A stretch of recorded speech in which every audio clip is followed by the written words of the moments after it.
All right. In three, two, one. You're listening to the Cyber Cafe for Wednesday, May 29th, 2014. Pull up a seat and grab your favorite caffeinated beverage, because on today's show, we'll be discussing Truecrypt Hacked, Spotify Hacked, Tango Tabs, Instagram hates fat people, Mystery Android Tablet, Nexus Play, You've Been Appled, LG G3 News, Keeping Up with the Slatebook 14, Google's shocking logo change, and GeoTalks about Chrome extensions. Welcome back for another edition of the Cyber Cafe. TJ here. And Geo? And we have some disturbing news to begin the show off with. Very, very chilling, I would say. And that would be Truecrypt's website has been changed to pretty much direct you to use BitLocker, and that Truecrypt is no longer secure. Now, generally I don't say I lose sleep over security vulnerabilities, but I literally lost sleep because of this last night, because this news broke yesterday. It didn't get to me until you told me. That was before it got to the news, so... Yeah, it was barely. Early. So I was up until 1 in the morning reading blogs and trying to make heads or tails of what the heck is happening to Truecrypt, the world's most trusted and widely used open source encryption tool. I mean, literally, not more than 12 hours before this happened, I was vetting Truecrypt to a client, telling them it's unbreakable, you are 100% safe. And now, 12 hours later, I find Truecrypt has thrown in the towel, according to their website. But before we get into details on that, let's read Lifehacker's official article on that, and maybe even better than that, we may even want to read Steve Gibson's article if you're interested. Steve Gibson, obviously founder and owner of the Gibson Research Corporation and host of the Security Now podcast, who has not yet actually come out and talked about this, has written a blog post that I pulled from his Twitter page, and according to it, he says this looks pretty legit, and this is possibly, and more than likely, not possibly, probably the end of Truecrypt as we know it. So let's go directly to lifehacker.com and read here. It says, Truecrypt, one of our favorite file encryption tools, has abruptly changed its homepage to a warning that the tool may not be secure, and a detailed guide on how to migrate your encrypted data to BitLocker instead. The update appeared earlier today, and while we haven't been able to confirm that it's authentic, it has set off a storm in security circles on Hacker News and all over Ars Technica. Even though the encryption tool hasn't seen a major uplift in ages, Truecrypt had recently just passed the first stage of a comprehensive security audit without issue. The sudden warning came as a surprise, on that a number of commenters around the web assumed that it must be the work of a compromised SourceForge account or a rogue site admin. If the warning is legitimate, it might be time to migrate your encrypted files to another service or tool. Either way, do not download the version of Truecrypt listed on the site right now. It was compiled yesterday, according to security researcher Runa Sadvik, using a questionable DSA key. It may be compromised along with the Truecrypt SourceForge page. It goes on to say that there's an update. Matthew Green, one of the security researchers involved with the Truecrypt audit, notes that while he had no prior knowledge of the abrupt change, he believes that the announcement is legitimate. Similarly, the posted version of Truecrypt appears to be heavily modified, with critical features removed and a heavy dose of insecure app sprinkled throughout the code. Even so, it was certified with the official Truecrypt signing key, which leads us to believe this might be the real thing. Ars Technica notes, the SourceForge page, which was delivered to the people trying to view truecrypt.org pages, contained a new version of the program that, according to this diff analysis, appears to contain changes warning that the program isn't safe to use. Significantly, Truecrypt version 7.2 was certified with the official Truecrypt private signing key, suggesting that the page warning that Truecrypt isn't safe wasn't a hoax posted by hackers who managed to gain unauthorized access.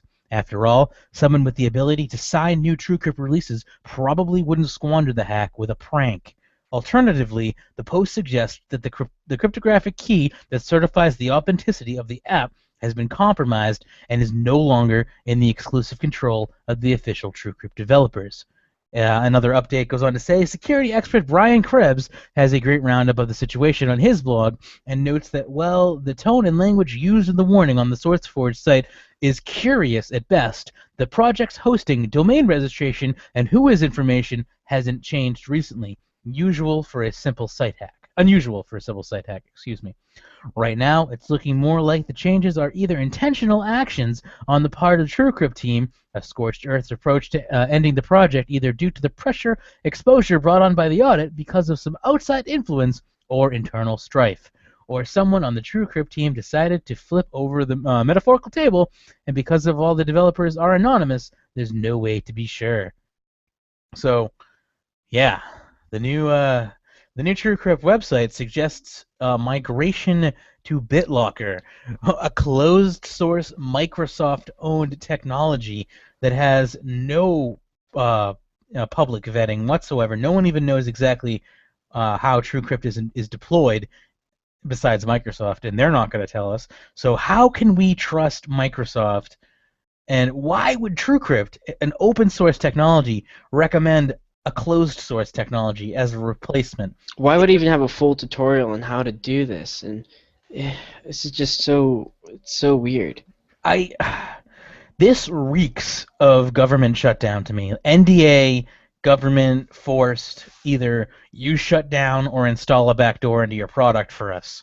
That's what I feel like this is. I mean, it just nothing else makes sense to me. If they were going to shut down for any other reason, if they were done with the project, why wouldn't they just retire the software normally? Yeah, just say we're going to We're done. Or end of life here. But like the fact that they're actually suggesting that you use this is really weird to me.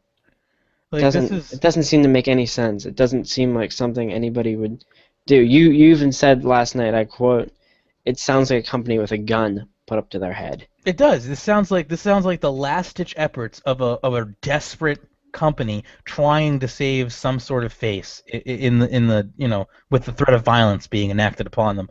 Like, that's the why else would you end a trusted reputation like this? Why would you destroy your own reputation? Warning: Truecrypt is not secure.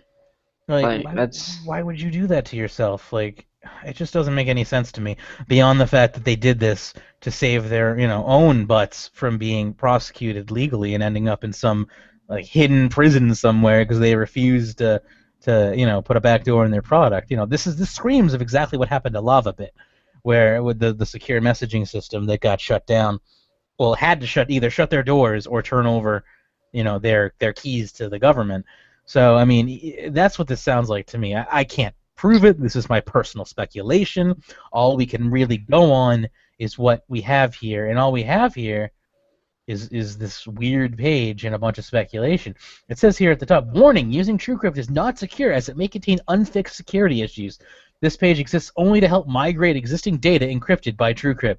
The development of Truecrypt was ended on 5/2014 after Microsoft terminated support of Windows XP, Windows 8, 7, and Vista, and later offered integrated support for encrypted disks and virtual disks. Such integrated support is also available on other platforms. It's like that's not an excuse. Okay, the weirdest thing for me is the fact that it's saying that Windows XP was the end of this. It's only Windows XP's fault, and because Microsoft ended it, it's all over. People didn't use Truecrypt because they used Windows XP. They used Truecrypt because they trusted it. Yeah. Windows 8, 7, and Vista. There's a reason. Just that they're basically saying here that Truecrypt is withered because you can find these features built into the Microsoft operating. That is a lame excuse to. I mean, there are plenty of other products that offer encryption that don't do it as well as Truecrypt did it. Like, there's no reason whatsoever. At least this reason doesn't fit. This reason just doesn't fit. It reeks of foul play. And I am angry. I am, like, legitimately angry. And I don't get up in arms like this very often, But when I feel like there has been an injustice done upon the security community, and me being somebody who is involved in the security community and has a passion for information security, this just really hurts. This is a chilling blow to the infosec community, and I'm scared to see what happens next. So yeah, wow, we'll have more information as it develops, but this is still really early on, and I'm hoping that we can get some more information. Steve Gibson's blog says pretty much the same thing, only it goes into a little more detail about the RSA signing of the keys and all that stuff and whatnot. And all signs point that this was done by the Truecrypt team, but we don't have any idea why. And I mean, there are alternative sources as far as open source software goes. Why would they choose BitLocker, a closed source alternative? Except for the fact that that's probably what the government wants people to be using, because they probably have their fingers so far up Microsoft's rectum that if they needed keys turned over to them, it would be possible. That's just my speculation, and that's how I feel. You're probably right about it. Could be, but once again, it's just my personal speculation, and you can draw your own conclusions. I'm obviously up in arms over this. Every time we lose valuable resources, like I was saying last night, what's next? OpenVPN or Tor, which is based off of OpenVPN. But what are they going to take away from us next? Is what I'm trying to say here. We, as a community, develop these tools to provide, a safe environment for people to store their data in, and it just seems like we can't ever accomplish this without being stomped on by the government. And once again, these are my personal views. And there's no proof, but it's just all signs point to it. And I don't know. I need to have I need more information. I'm starving for more information on this subject right now. I can't. I don't know. I feel like it's a hack. I know it's not, but I want to believe it. Yeah. I want to believe it's a hack. Exactly. But I don't think it is. I just don't think it is. And if you want, I can bring you over to Steve Gibson's article. He pretty much shows. Yeah, the signatures there. Yeah. Like, it's the likelihood of it being a hack is very, very low. Like, I don't know. I'm hoping we get more information on this, and we'll report on it as we get it. But let's move along to more hacker news. Spotify's been hacked, but only one user affected so far. So someone had a really bad day, but everyone else should be okay. So Spotify's CTO, Oscar, I think that's Stahl, just published a blog post revealing that someone managed to get unauthorized access to the company's systems and internal data. As soon as we were aware of this issue, we immediately launched an investigation, Stahl said. Based on that investigation, Spotify believes the hack has so far affected just one lone user. And apparently the intruder was unable to steal his password or payment information. We are not aware of any increased risk to our users as a result of this incident, he said. But Spotify is still taking precautions to kill any chance of the threat growing larger. In the coming days, certain users will be automatically signed out of their subscription music service and be asked to re-enter their login credentials. The company is paying special attention to Android listeners and encouraging them to quickly install the latest updates for the app. We are going to guide Android app users to upgrade over the next few days, said Stahl, noting that the iOS and Windows Phone users don't have any specific actions to take as a result of the breach.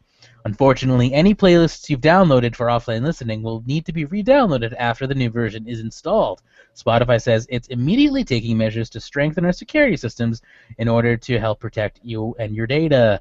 So it sounds like they whatever they used for encryption has been buffed here, because you're not going to be able to use anything you've previously downloaded, which obviously has built-in signings of like keys or however they do it. So it sounds like an increase to their encryption security, and good stuff. I mean, bad stuff, but that's how we get better encryption in the long run.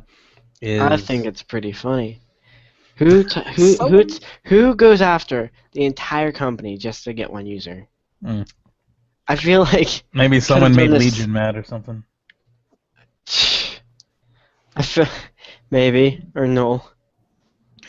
But yeah, it is funny. Some poor schmuck got owned, is all we know. Just And one dude. so yeah, that's I'm just if saying, you're there's probably another way they could have done this. They did way too much just for one user. yeah, I have a feeling that this was probably more of a proof of concept than anything else. Like they probably just picked one random person just to Yeah, prove like that, how I can do this. Yeah. yeah, like here, look what we can do. So yeah, but this is how we make better security in the long run, which could honestly be taken back to Truecrypt and even say that, well, all right, Truecrypt is gone, but now there's an opportunity, and there's a gap in the market that obviously there's a need to be filled. So I feel maybe we like can build it better somebody. and better. TrueCrypt was open source, right? It was, so we could get a Couldn't pull somebody just project. kind of modify it and continue the project? Absolutely. So this may actually spur new versions of Truecrypt, maybe with like UEFI support and everything, which would be awesome. Or UEFI, my apologies. Unified Hicks BIOS bullcrap. The new BIOS systems that are annoying and don't work with TrueCrypt. So yeah, I mean TrueCrypt has been stale for quite some time. So maybe this is just their way of releasing it. I'm trying to find the good and the evil here. I'm Yeah, trying. but why would they change the source code? Like, can you? It's probably harder to find old versions now that it's off the website. Yeah, that's Like true. 7.4, TrueCrypt Someone's. 7.4. I'm sure that you can find it somewhere. But yeah, now they've deprecated the release. Now that if you download it from any source that is in SourceForge, there is a risk. You are inherently putting yourself up for a risk. But if you're a good coder, you should be able to comb through the code to make sure that it's safe. But hey, there are some crazy polymorphic viruses that you can install that you can barely I don't want to get involved. I don't want to talk about that right now. I'm trying to be positive, man. I'm trying. Yeah, it's been rough for you recently with these hacks. Oh It can man, really freak you out. I'm losing hope for like privacy and security. Like I've spent 10 years in the security and privacy field, working against malware and against Yeah, and then hackers, TrueCrypt gets hacked, and it's and it's just it's really sketchy. it makes me sad just to see these things happen, and I don't know. What can you do? Try to look at the good in the bad, and hopefully something will rise from the ashes that was TrueCrypt, because it's an important product. I mean, I recommend TrueCrypt to anyone who is looking for an encryption solution for whatever purposes, whether they be just, I don't care if you're trying to store cat pictures or copyrighted documents. TrueCrypt was the right tool, and now it's like, well, now I can't recommend TrueCrypt. Yeah. What do I do? What do I recommend? I mean, there are other programs I out wouldn't there. recommend BitLocker. I wouldn't either. First of all, BitLocker's not even free. Like, you got to pay for BitLocker. Like, How much is it? it comes with Windows Professional, so whatever it costs, I think it's like $90 to upgrade from Home Premium to Professional. So if you don't have Windows 7 Professional or Windows 8 Professional, you don't have BitLocker, and that means you got to upgrade to the next version, which is generally about $90. That's so lame. Yeah, but yeah, it sucks. So I was looking around this morning I was trying to find a good piece of software to recommend in place of TrueCrypt. Couldn't find one. There's a couple of open source ones, but none of them really do what TrueCrypt did with the ease that TrueCrypt did. So sorry, I'm encroaching on poor Spotify's drama here. Anyway. Oh yeah. Sorry, Spotify. Yeah, sorry to minimize your problem, Spotify. Get over yourself. And next up, we're going to Mashable here. Google's next tablet will have 3D vision technology, because apparently the gimmick of 3D isn't dead yet. Google is planning to release a tablet with advanced vision capabilities, which will use two back cameras, infrared depth sensors, and software to capture 3D images of objects and rooms, according to a report. It will also have a 7-inch screen. The Wall Street Journal cites people briefed on the company's plans in its report, who claim Google plans to produce 4,000 of the prototype tablets next month. The tablets, which are part of the Project Tango, could be released ahead of Google's I/O conference, which is scheduled for the end of June. Reps from Google could not be reached for comment. Project Tangle, which Google announced in February, is a 3D sensor-enabled smartphone designed to help the visually impaired navigate their surroundings and to help create more immersive video games. Which, let's be honest, more immersive video games is what everyone really wants. Exactly. At the time, Google unveiled a Project Tango smartphone capable of taking 250,000 measurements per second. The goal of Project Tango is to give mobile devices a human-scale understanding of space and motion. Johnny Lee, a technical program lead of Google's Advanced Technology and Projects Group, wrote in a Google Plus post announcing the venture. Google plans to release a small amount of the phones, and now perhaps tablets, to developers. Project Tango's announcement roughly coincided with Facebook's announcement of a $2 billion pending purchase of Oculus VR, the company that makes Oculus Rift virtual reality headset. So, are you excited for a tablet that will be able to measure things in 3D? I've seen some of the things that they said Project Tango can do, and I think these Tango Tabs seem pretty cool. I would get one if they were cheap and released to the public. I'm not exact. I would need to see a proof of concept, some sort of like demo. There's demos on Project Tango's Yeah, website. I need to see. I've never. You've mentioned Project Tango to me. I haven't actually tried it though. So like I haven't even seen the demo. Although I mean they are harkening here to Oculus VR, and to me, if Google is making something that can be related to Oculus VR, then I'm excited because now that Facebook owns Oculus VR. Now, I'm not saying Facebook's going to trash the Oculus Rift project. I'm just excited to see a Google alternative. On mobile too, that's what's really interesting. Yeah, I mean, I watched a video on YouTube recently. I'm trying to remember. I believe it was Game. Was it Game Theory? I think it was Game Theory, and they were talking about like immersion and like how immersive do we want video games to get. Like the real question wasn't how immersive can we make video games, it's how immersive do we want video games, because there's a breaking point where human limitations will actually make video games, like certain people would not be able to play them at certain points. It's like at what point do you want to end Some up people getting can't even use the Oculus Rift. yeah, I mean, at what point I mean, if you have like vision loss in one eye or something, yeah, some people can't use Google Glass for that reason. Like, some people, like, you could make a really realistic modern warfare game, but do you really want your freaking modern warfare game giving you post-traumatic stress disorder? I mean, how realistic is too realistic, and where is the fine line in between? And I think that is a subjective thing that lies, in between. There's going to be some people who aren't affected by PTSD and want that experience. I could imagine that being really scary. Like, just imagine like playing Call of Duty with your friend, and he like realistically dies right in front of you. That'd be so scary. It would be. I mean, it would be scary to an extent. There are certain minds can separate fantasy from reality. Well, I know, but at one point. Yeah, you become desensitized to it. Eventually. Yeah, I'm sure eventually, like if you play this if you're like playing this game for like 40 minutes, and you like.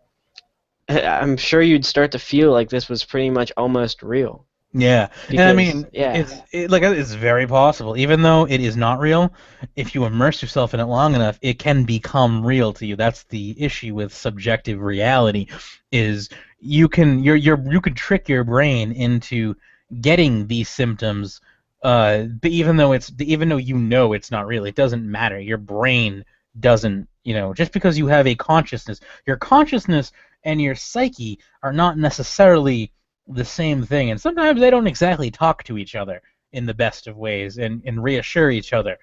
So it's very possible that you may not know what you're doing to yourself in the long run, but you may find out 3 months of playing a Call of Duty game, the next thing you know, a car backfires and you're jumping under a bush freaking out because you've done this to yourself.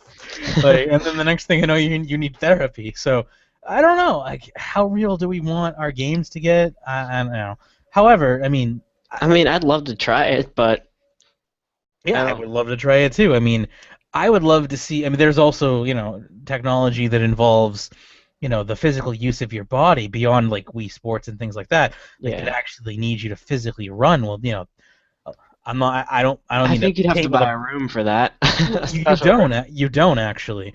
That'd There are be there's some really cool devices that take up maybe about half the size of a treadmill. You stand in the middle of it, and whatever direction you run in, it begins running with you in that direction. that is And cool. it would take up no more than a large armchair's space. The problem with that is the limitation of not to paint with a broad brush, but a lot of hardcore gamers aren't in the best of shape, and that would be a problem for a lot of people. So, but it would also Best workout ever.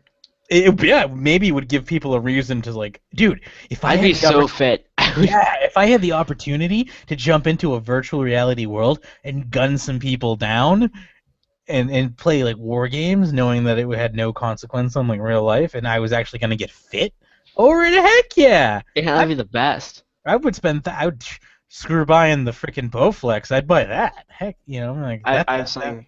I have an even neater idea. All right, augmented reality. I like augmented reality better. I could imagine like wearing something similar to Google. I guess Google contact lenses, which aren't out yet, but they're for diabetics. But like, if those could augment reality, I could imagine like going into the woods and like catching Pokemon or something. Yeah, that would be That'd awesome. be the coolest.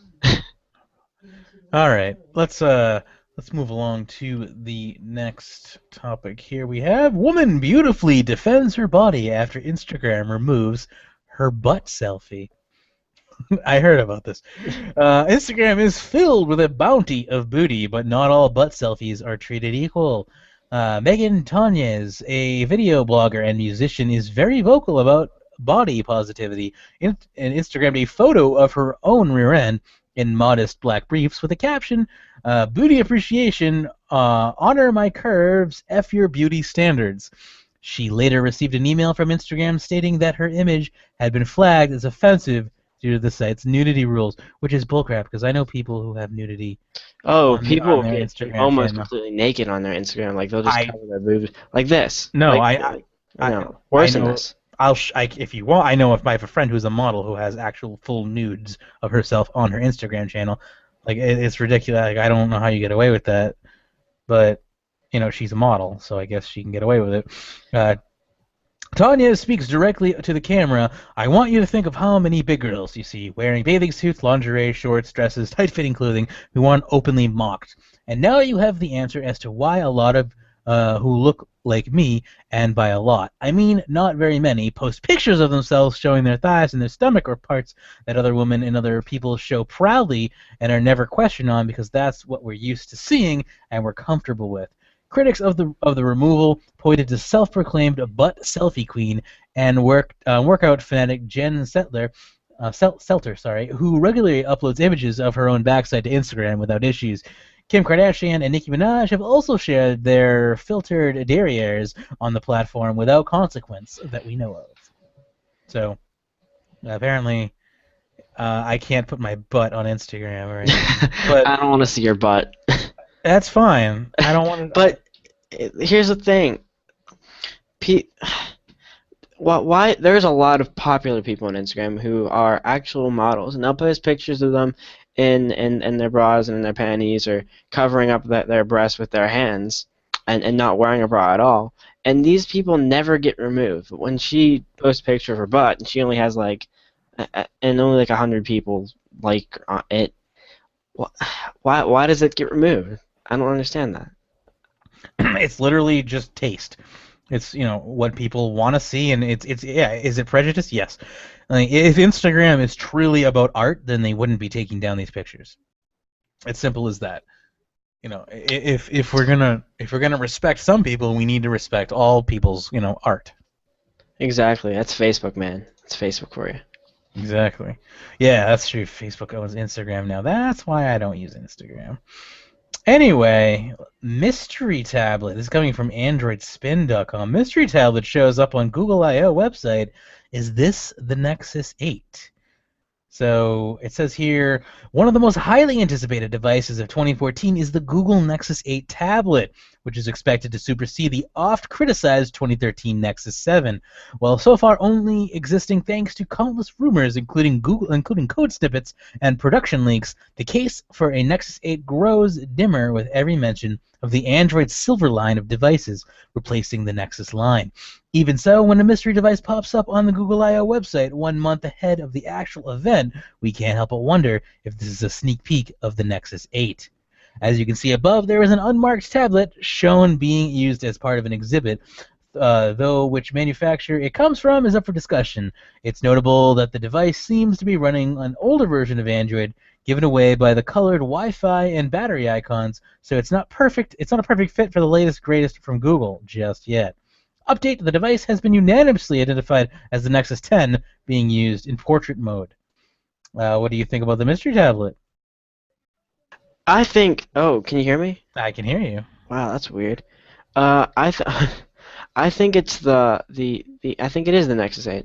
And I don't really think Android Silver is going to stop the Nexus line. A lot of people are saying it is, but personally, I don't think that, because the Nexus is Google's customized product. It's their product to show what it should be like before it comes out. And with Android Silver editions, these are from other manufacturers. This is basically Google's signature edition. I still believe they're just like the Google Play editions. I still believe Google's going to continue to make their devices for, just for the reason that that nothing actually is coming out to like really replace them. Because we're not going to see Google tablets, we're going to see Android Silver Galaxy Tab 3, Yeah, no, I agree with you. I mean, I don't know. Nexus 8 was a big thing, and a lot of people want this to come out, and I'm sure it's going to come out. I'm almost sure of it. I never had a whole lot of interest in the Nexus line. My friend got a Nexus. I played with the Nexus. It was alright. I was like, okay, it's a Nexus. It's a Google tablet. It's small. There's not a whole lot to say about it. It was an okay experience. I think they're pretty good. I like full-size tablets. Like, that's just my personal. Well, you can get a Nexus 10. Yeah, and I would have no problem with the Nexus 10 if I were to buy a tablet, and if it wasn't an iPad, because I'm not a multimillionaire, it would probably be a Nexus 10. I think that would be, because like I've played with other tablets before that are also of the 10-inch variety, and none of them are as smooth as the Nexus. Like I played with a couple Asus models, I believe, and I don't know, they just felt jerky and like just not as good. And I like Asus as a company, but their tablets are meh. So yeah. Speaking of that, I don't think this is on the show notes, but you hear Asus is making a pad phone? No, I did not. What's a pad phone? It's a tablet with like an area that you can stick your phone into the back and I guess project the screen onto it. Oh, and okay. It's called the Asus Pad Phone X, I believe. So that's something. Interesting. I did not know about that. So what the heck is this? Nexus Play console rivals the NVIDIA Shield. Features curved screen. Wow, that's interesting to say the least. I'm not sure how I feel about it. The NVIDIA Shield has become really appealing since its price went down to $199. But wait till Google decides to launch a proper console. They may just do that and debut their own gaming device. But till then, we've got the Nexus Play concept below. This is supposed to be a gaming and home entertainment system with a uniquely curved screen. The console was created by my Gadgetic. And the video below shows it in detail. You can connect to a TV set or you can take your gaming on the go. The gadget has an accelerometer inside. It is able to stream stuff to the TV wirelessly, and I'm betting there's also an HDMI in there somewhere. We see Modern Combat 4, Nova 3 looking fine on the screen, as well as Asphalt 8 and Trine 2. The design is very ergonomic, and you can easily use the device as a joystick, but the controls are virtual here. So I'm not sure if your trigger-happy hands will find that comfortable. Anyway, this has to be the best-looking Google console they've seen so far. So this is an interesting thing. This is, I mean, far from official, but it is neat, and I mean, Uh, yeah, I don't know. I don't know. This looks like it's trying to be something that it's just can't be. I think it's like that for like more of a 360 view perception type, It but looks like an Xbox 360 controller had an with extramarital affair with a freaking Nexus tablet. yeah, That's what it looks like to me. I don't know. I think that's actually a perfect description. Yeah, I don't hate it. it's just I weird. it just I don't know what I don't know what I don't know. I would have to play around with one. I wait, go back like 2 or 3 pictures. Oh, there is no back. That Which right there. okay. Have you ever played this game? Nope. No, this is audio as well, so you're gonna have to describe what you're seeing here. Okay, so this is basically this is the controls for the game Asphalt 8, Okay. which but made So by Gameloft. it's got two virtual It joysticks. has virtual they're not joysticks, they're buttons, but it has Yeah, they're two jerks. virtual buttons on it, and the controls are completely virtual. That's what I'm seeing. So that is Good. something. Good. So all it has to do is miscalculate your capacitive touch, and for once you can actually say it was the controller's fault. Exactly. I don't know how I feel. I like I said, maybe it works great. If without it actually being in my hand to be playing with a demo, I can't say whether this is terrible or great. But my first looks, it purely on looks alone, tells me that this is just not going. This is going to Well, go nowhere this is fast. again, this is just a concept made by some dude about some apparent leak that this is going to happen, but it's an interesting idea. It is. It's an interesting idea, and I'm sure it will take its place in the museums amongst the Virtual Boy, and all the other consoles that didn't go anywhere. Yeah. Anyway, Apple wants to ban past and future Samsung devices from being sold in the U.S. All right. So Apple apparently has lost their minds. Based on the most recent verdict in Apple versus Samsung, Apple is attempting to seek a permanent injunction against any Samsung device that infringes upon its patents. While this includes the devices that were at the center of the latest court case, it also includes software or code capable of implementing or any infringing feature and/or any feature not more than colorably different therefrom. Lovely legalese, which could be construed to mean current and even future devices. Considering the success rate of Apple's attempted injunctions against Android's OEMs, the chances of this going through seem minimal. Judge Lucy Koh has been reluctant to grant either Samsung or Apple any type of major win over one or the other, and the appeals courts have been even less friendly to either company. With Google and Apple having announced that they will not be fighting each other in court, Apple's disputes with Samsung may also soon be resolved. While the Galaxy brand has matured into a solid competitor for the iPhone, Apple believes that Samsung built its Galaxy line by ripping off the iPhone. Regardless, it doesn't seem likely that the courts will play ball with Apple's latest injunction filing. So, yeah, that's just not going to happen. I'm sorry. Apples, they crack me up. It's very well possible that Samsung did rip off, a good chunk of Apple's design. However, you know what? If Software Apple's patents shouldn't be a thing. I agree. I don't think intellectual property should be a thing. If you make something and you made it first and you made it better, then people will buy your product. You shouldn't be able to sue people into having to buy your product. Yeah, that is. I don't Ideas, like that. ideas. Everyone has ideas, and if you make someone think long enough, they're gonna come up with the same ideas as someone else comes up with. I come up with ideas all the time, and I don't patent them, and then I find, later, oh, somebody made that product that I thought of a couple of years ago. Damn, maybe I should have done that. Maybe I'd be rich right now. That's happened to me a few times in my life, and no joke. And then I see it on some stupid TV infomercial, and I'm like, damn it. But you software patents, intellectual property, it just is not. It's not a good idea, in my opinion. It stifles innovation. Why does Apple? I know why Apple always does this, but I think it's hilarious how Apple sues or tries to get stuff banned whenever they don't like it. Apple does Yeah, that for everybody. they're like a 2-year-old. They don't like something, they throw a fit, and then it's battle of the lawyers. You know? Exactly. All the time. This is, I don't know, I feel like I've heard this news before. Yeah. No. Yeah. You have. This is Apple every freaking other month. They're suing somebody.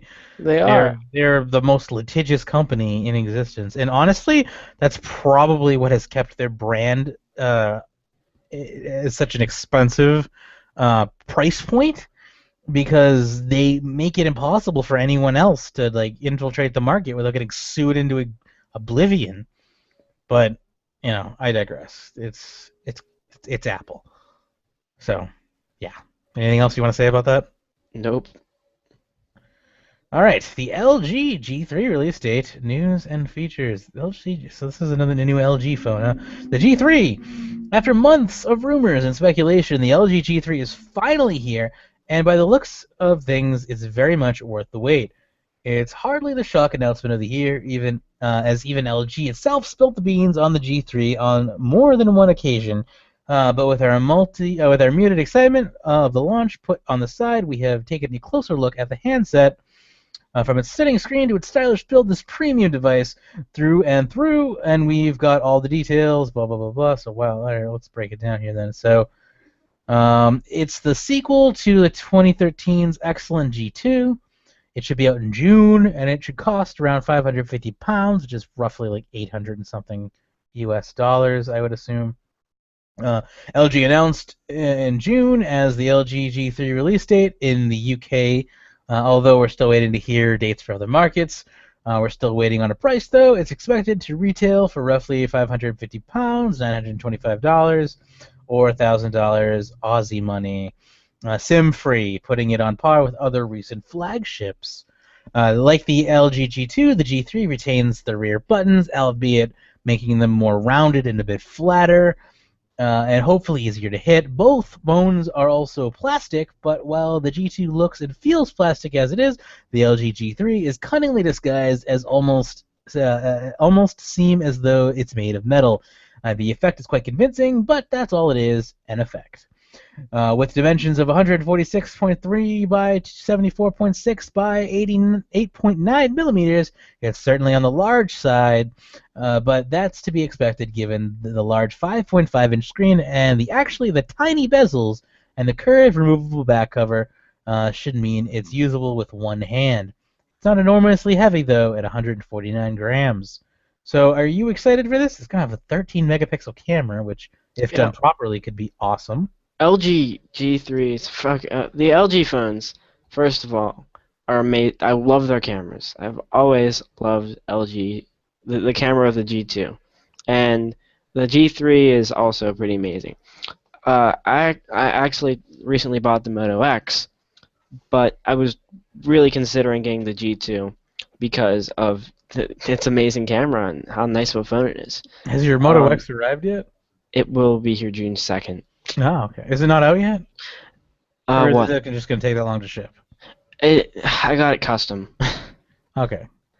So, when the G3 comes out, I know I say this once a show at least, but I'm gonna consider getting it. I think Mm. I'm gonna buy the G3. So would you say the G3 it would be a better experience than the Samsung S5? Yeah, I would. I'm not sure if it'd be better than the Moto X. I'm not planning on, deactivating my Moto X, but I am planning on getting the G3 and trying it out as, I guess, sort of an iPod. So you're getting a Moto X just to kind of play around with it as a media device. No, the Moto X I'm getting as a phone. This I'd Oh, get as okay. a media device to try out, Okay. see So how you good this you, works. you And would if I just did like it, I guess I'd activate it. But oh, okay. I like the G3. It looks really nice. Mr. Moneybags over here. It, It's got a beautiful screen. I mean, it looks nice. I don't know. There's something about the S5 that just attracts me. But something with the S5 that just attracts everybody. yeah, well, I like the body a lot. Although, I mean, the M8 is also... They're all nice. They're all nice phones, so it's hard to choose. It's really hard to choose. Honestly, I think it would boil down to which phone has the best battery life for me out of the three. I think I would get the G3 over the M8. Yeah, the Moto X. You said the Moto X will pair with the smartwatch, though, right? Yeah, the Moto 360, which oh, the price was released for that. Oh, how much? 250, not bad. No, that's not bad at all. I was saying it was going to be like 350 to 400. So Yeah, so I'm really happy about the price, and I'm that happy is about that price as well. I'm definitely gonna get it now. Yeah, I probably will as well. See, I'm going to be going. I'm in getting a new phone soon as well. Should Uh, get the Moto X. In the next month or two. So in the next month or two, I have to decide, what phone I'm gonna get, and that's gonna be difficult for me. See, I think there's gonna be a new Motorola high-end phone coming out. I think I would definitely suggest that, especially since the watch is Motorola. But Yeah, I'm gonna have to weigh the features. I may even go to a store and play around with each one. I that'd wish, be a good idea. I may actually like take one out, play with it for a week, and return it if I don't like it, and try another one. Like I'm gonna be that consumer, because I'm gonna be stuck with the phone for the next 2 years. Yeah, the biggest thing that got me about the Moto X was the amazing Google Now support for it. Good to know. Good to know. So, like, you can say, okay, Google Now, what's up? And it will tell you all your notifications, what you have planned for the day, stuff like Yeah, that. I want a phone that I don't like. It can be sitting next to me on the table, and I can say, "Okay, Google," and even though I haven't touched it or anything, it knows my voice, and it just wakes up, and I can give it commands from like across the table. That's what I'm looking for. I don't know. The Moto X might be able to do that. I I don't know. know I know I one don't of have it yet. I the. need to get it. I So, don't. I forget if that's a feature of KitKat or if that is or if that is a feature of one of the flagship phones. Whichever flagship phone that is probably going to be the one that I get. Although I've heard that it doesn't work very well. It's like a little iffy. Anyway, let's move along here to the HP 14-inch Android laptop specifications have been revealed. So, following an impromptu appearance to the world earlier this month, new details on the Android-based HP Slatebook 14 have recently emerged online. An official disassembly report uploaded to the HP website, which details how to remove and replace the top cover and display panel, offers a few new pointers. The guide is illustrated by a series of photographs and moving GIFs of hot pink-colored Slatebooks, suggesting that additional color options other than sweet yellow and the version previously seen will be produced. In addition to the teardown, pre-order listings for the 14-inch notebook have appeared on a handful of small-time U.S. electronic retailers. Prices put forward on these vary. The cheapest are approximately $422. While not consistent on price, all currently live listings say the laptop runs Android 4.3 and will feature the following lineup of internals: a quad-core NVIDIA Tegra 4 ARM-based processor running at about 1.9 gigahertz, a 14-inch HD WLED touch display, 2 gigabytes of RAM, 16 gigabytes of electronic MMC, which I'm guessing was like an SSD hard drive, sort of. yeah, I'm assuming. Yeah, I'm gonna guess that's like a chip-based hard drive. I've never actually heard that term before. Yeah, I haven't either. 802 BGN Wi-Fi, which is going to be deprecated soon. HD webcam and Beats audio speakers. So speakers, you might as well just say speakers, because Beats is nothing special in my opinion. It's just a name. Yeah, I know. It's you just put Beats in front of audio speakers and you can charge an extra $100. As is the case with most pre-sale hardware yet to be officially announced, it's best to treat this information as tentative rather than authoritative. But if these specifications turn out to be correct, then it's middling offering. The choice of a Tegra 4 chip over NVIDIA's newer and arguably more impressive chip seems like a missed opportunity, especially if the price tag does end up reaching somewhere in around $450. Compared to the upcoming 10-inch Android notebook from Arcos, the HP Slatebook has the look, style, and hardware in the bag, if not the price. Quite how it will fare against cheaper, more powerful, and arguably more productivity-oriented devices like Chromebooks remains the question. So The price 400 It's and a lot of money.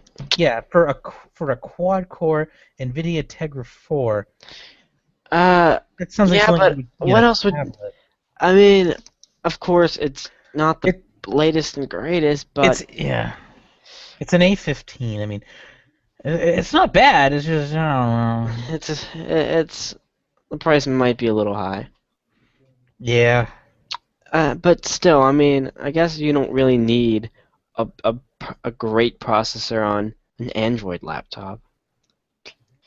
I guess not. I mean, yeah, Android doesn't need the same amount of power. I mean, when I think, notebook, I'm automatically thinking productivity, workstation, mobile workstation, things like that. And I had to kind of reel myself back in and remember, no, this is an Android device. It's, kind of like a supplementary productivity device. It's not meant to be your main laptop, at least not yet. They don't, not No, yeah, not yet. so. In It's I mean, time, in time. So anyway, anything else to say about that before we move on to the Google? Google made the slightest change to its logo. users still noticed. Yeah, did people actually notice? It hit like a bunch of news websites, and I was like, "What the heck? How did people actually pick up on this?" Yeah, apparently I'm not as aware as other people. You're an influential company when even the slightest change to your logo causes people to take notice. Google updated its logo with an almost imperceivable tweak over the weekend, which was noticed by users on Reddit and quickly picked up by multiple publications. Just how slight is the change? Google moved the second G slightly to the right and the I slightly to the left and lower and right lower. Now here's a GIF. If you're watching the video, you can barely see like just tiny, tiny difference. If Tiny, any, tiny. it's 7 pixels, if that. Yeah. The search giant acknowledged the change in an email statement to Mashable.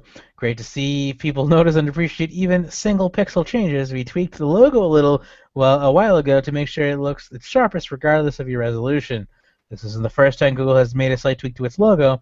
And then there's another picture when they changed from they changed a couple times. Yeah, it used to be like more like 3D bezel effect on almost. No, it's flatter. Well, it used to be like a bezel. Now it's flat. Yeah. Yeah.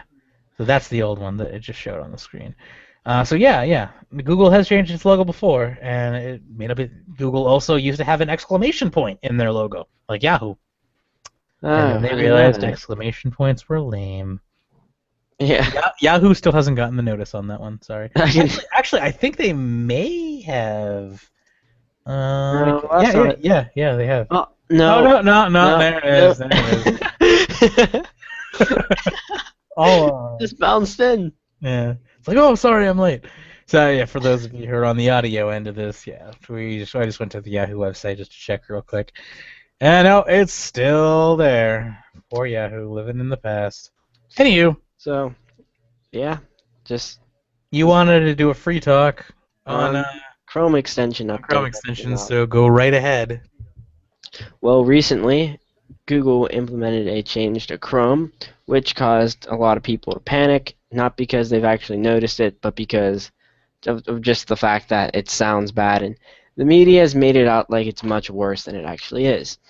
So what Chrome did is you can no longer download Chrome extensions from third-party websites. You have to get them from the Chrome store unless you're using Google Chrome Dev or Google Chrome Canary. This is first off, I had people saying like uh, that they can't get that they're gonna lose their ad blocker and stuff like that. That is not true. AdBlock and AdBlock Plus, both on the Chrome store. Google allows pretty much anything as long as it's not harmful. So I don't really see why people are freaking out over this.